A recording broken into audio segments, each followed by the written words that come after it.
पिंपरी चिंचवड महानगरपालिकेतर्फे राबवल्या जात असलेल्या नदी सुधार प्रकल्पाला नागरिकांनी विरोध केलाय।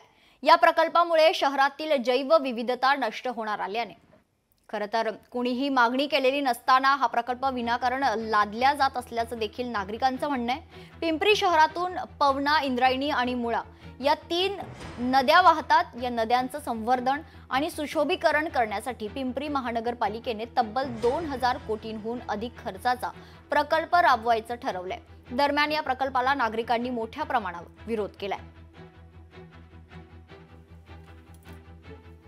आम्हाला शुद्ध हवा हवी आहे, आम्हाला शुद्ध पाणी हवी आहे, नदी अशीच हवी आहे। आम्हाला आमचे जंगलच चांगले वाटतात, आम्हाला आमच्या नद्याच चांगल्या वाटतात।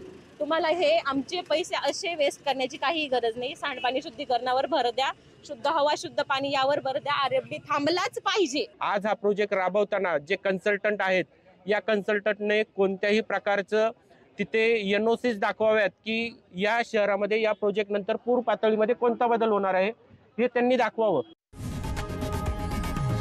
लोकशाही मराठी ऐका, पहा, जागरूक रहा।